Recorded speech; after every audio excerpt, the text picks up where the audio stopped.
మండల కేంద్రంలో కాంగ్రెస్ పార్టీ మండల అధ్యక్షులు శ్రీ మహిపాల్ రెడ్డి గారి ఆధ్వర్యంలో ఈరోజు డాక్టర్ వైఎస్ రాజశేఖర రెడ్డి మాజీ ముఖ్యమంత్రి వర్యుల 75వ జయంతి సందర్భంగా ఈరోజు ఈ సమావేశానికి వచ్చిన ఈ కార్యక్రమానికి వచ్చిన పెద్దేమల్ మండలంలోని సర్పంచ్లందరికీ మరియు ఉప సర్పంచ్లకు మరియు కాంగ్రెస్ పార్టీ సీనియర్ నాయకులకు అలాగే డీసీసీ జనరల్ సెక్రటరీ గారికి లక్ష్మీబాయి గారికి అలాగే ఉజ్జమ్మ గారికి సర్పంచ్ నమస్కారాలు.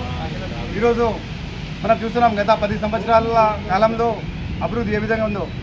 రాజశేఖర రెడ్డి హయాంలో చేసిన కార్యక్రమాలే ఈరోజు మనకు కనిపిస్తున్నాయి. ఆ రోజు రాజశేఖర రెడ్డి ఉన్నప్పుడు 108 అని రైతులకు ఏకకాలంలో రైతు రుణమాఫీ చేశారు ఆ రోజు. అలాగే వ్యవసాయ రంగానికి ఎంతో తోడ్పాటు చేశారు. రాజశేఖర రెడ్డి లేని లోటు గత 10 సంవత్సరాల్లో జనాలకు తెలిసింది. ఆ రోజు రాజశేఖర రెడ్డి పీరియడ్లోనే ఇందిరమ్మ ఇండ్లు ఇచ్చారు. మళ్ళీ ఇప్పుడు రేవంత్ రెడ్డి గారు ముఖ్యమంత్రి అయ్యాక మన తాండూరు ఎమ్మెల్యే వీరిని మనోహర్ రెడ్డి గారు ఎమ్మెల్యే అయ్యాక తాండూరు ప్రాంతంలో కానీ మన తెలంగాణలో కానీ అభివృద్ధి కార్యక్రమాలు జరుగుతున్నాయి. ఈరోజు రాజశేఖర రెడ్డి హయాంలోనే తాండూరు నుంచి కోట్పల్లి వరకు రోడ్డు ఉండే, తాండూరు నుంచి దుర్మామిడి రోడ్డు కూడా ఈ రోజు వరకు ఆ రోడ్ బ్యాచ్ వరకు కూడా చేయలేరు. కాకపోతే మన మనోహర్ రెడ్డి గారు ఎమ్మెల్యే అయినాక తాండూరు నుంచి కోట్పల్లి వరకు, తాండూరు నుంచి దుర్మామిడి వరకు, దాంతోపాటు పెద్దేమల్ నుంచి ఇందూరు కానీ, పెద్దేమల్ నుంచి రుద్రారం నాగులపల్లి కానీ, గోపాల్పూర్ నుంచి ఇందూరు కానీ, బుద్ధారం రోడ్ కానీ, బండపల్లి నుంచి ఖానాపూర్ కానీ, పెద్దేమల్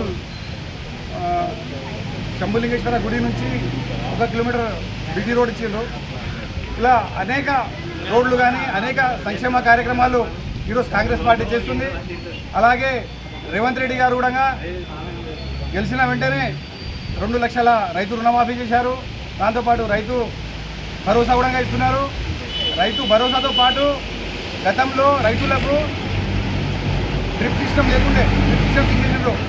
సబ్సిడీ ట్రాక్టర్లు ఉన్న వాళ్లకు సబ్సిడీ ఇచ్చేసింది గత ప్రభుత్వం. ఈ ప్రభుత్వం ఆ సబ్సిడీ కూడా ఇస్తుంది, వాళ్లకు రైతులకు ఎంతో మేలు చేస్తుంది. అలాగే మన సీఎం గారు కూడా, అలాగే మన మనోహర్ రెడ్డి అన్న గారు కూడా పెద్దేమల్ మండలంలో రైతులు సుభిక్షంగా ఉండాలని రైతుల కోసము ఈరోజు కోట్పల్లి ఆయకట్టు ప్రాజెక్ట్ కింద 110 కోట్లతో కెనాళ్ళు నడుస్తున్నాయి, సీసీ కల్వట్లు నడుస్తున్నాయి.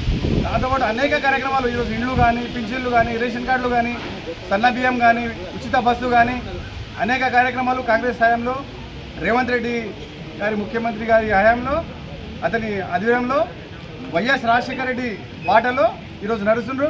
ఈరోజు రాజశేఖర రెడ్డి కళ ఒకటే ఉండే, రాహుల్ గాంధీని ప్రధానమంత్రి చేయడం. ఈరోజు మనోహర్ రెడ్డికి కానీ రేవంత్ రెడ్డికి కానీ ఒకటే ఆశయం ఉంది. రానున్న రోజుల్లో రేవంత్ రెడ్డి రాహుల్ గాంధీకు ప్రధానమంత్రి చేయడమే ఆయన ఒక లక్ష్యం. ఇంతటితో ముగిస్తున్నాం. జై